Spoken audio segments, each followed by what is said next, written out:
Sedomogbe Maouho Lo Holomilomi Dans Zipotwe Jaife Sedomogbe Maouho Flagbedi Do Fonpeme Sedomogbe si agbasa dile mi ko tun mo yin ko che no ihwete huhun sa bo unyin asowado Sedomogbe tole dopo ndo gbenu novi mi ton maule ajavun podo novi mi ton avo ato mi po ye dele we yin ton bo mi doro gbe che se bo doro mi mo mi e podo ye ipo nu mi na fli ganjo nu wa mi to wa yi o me o novi mi ton maule ajavun edo hodo le na blogbon lo na son nu mede wenu eja ma ko ma klon nu mede gbe o edo hodewu bo nu ewu e ke ndo ta won wa ihwe pi dodo aizendele won pi enele o jiwe no gbomoro son nu mede nu son nu mede o bona do klon ma ko ma nu tajiwe lo anika zombo ma ko we ma klon edo taji me ko la no do lo bro le pede na dudo zofi me we zombo eno le azingle nu Eyin dagbe gboro mo ko mo plonplonu mede me le Yesu polo gege mina so atondo egbesi nu wa melona kendewu nunu konukoto eyin dagbe bo mina kendewu ewe yin dole me do mo ko gbeje po enu ede bono ha lo bono de nu yesi me on me ne on dito no dagba mina fli ganjido me sedo polo alosuwe eyin do mauko dido mauko jila me bo de siyon wona vekan me sa do pol dole me de buku wande bo nu ene wa ewe zombo e mo kunle gan o me de buku wande bo nu ene wa ewe zombo ma o yi do di kwejijo no na o dole nu didi jiwe mimo kwejijo de nu didi jiwe nu didi gbon didi jiwe ma o na mi kwejijo ma o yola mi do kwejijo no e mo nu didi mi to ena gbolo ada wende mi do ma ko we ma me pon e gbodo plon we o do mi isekwe gbon didi ji sekwe vie mi yan zonli didi mi to ndidi mewe mi na le di zonli ogbon newe ndidi si zonli didi o kana yin gbonbo nu mi ma do ma ko plon we a mi do ma ko plon we ndidi mi to eno dagba deji nu we go ewe mi na kendo ewe nukunu moje nu me alo nu nyu eyoyo mi do ma ko ma gbeje pon e mi no mo nu nyu eyoyo gbe me fi o nu nyu e o me ko le ko dolo bodole suwe no suvo ekuno yo nu ivo lo nu nyu eyin ma ko we ma ton edo medesia ekado egosi medesi taglomea ma u de suno ewe de nu yue mo kotonton newe gbeto kanado ma ko ma opolo e bona gbegbeje po bo nu yue ne o e mana bi ogbezan to me agbon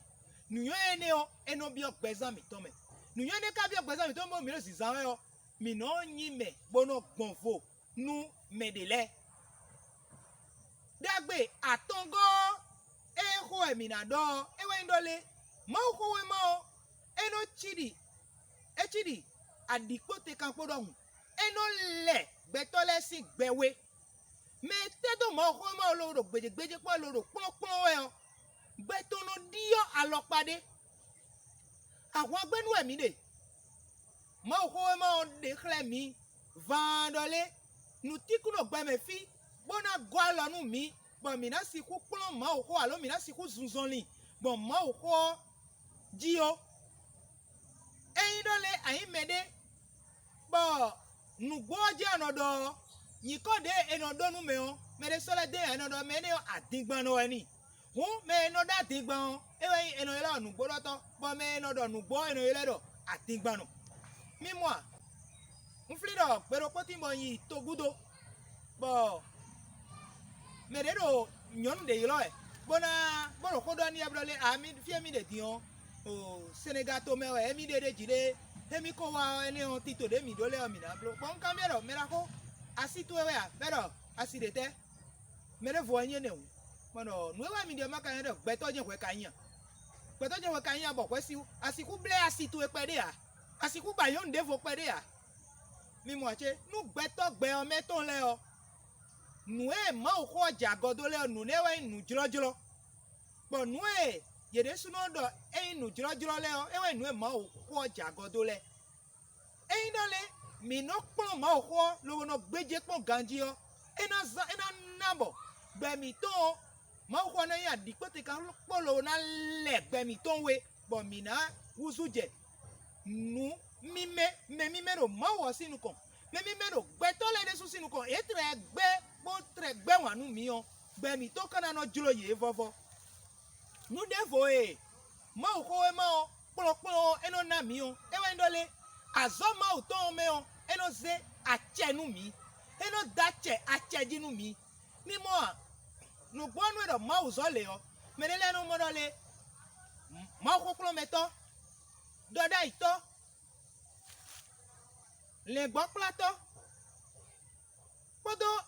me no wa zo teme do agumele po ye dele kereje ima ozo ato emele no vedo lo eyan yi doto o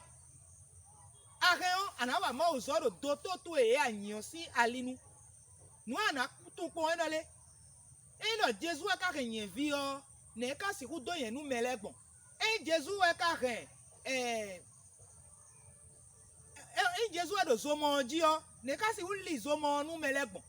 won nu iwa mi to bi kwi o Jesu si lilion dona to de me onu Jesu si lilion to no nu iwa mi to me o ene o nu iwa o ena de Jesu kle bo nu mo ko to ne akana mo kunu je ogbon nu amaro ma o ko e ma o ne nu mo ko to dagbe mo ko to na wanu ogbon nu amaka ma o ko e ma gbeje pon e a esi ku wanu e a bo nu gudo to eyin dagbe bo to si me e wa indole eno son nume ero ma o ka eno son nume nu ma uzo eno son nume nu ma uzo nu son nume nu ma uzo ma o de swedo ale nu e ma wo ena mele ena ma uzo atole na ma uzo atole bon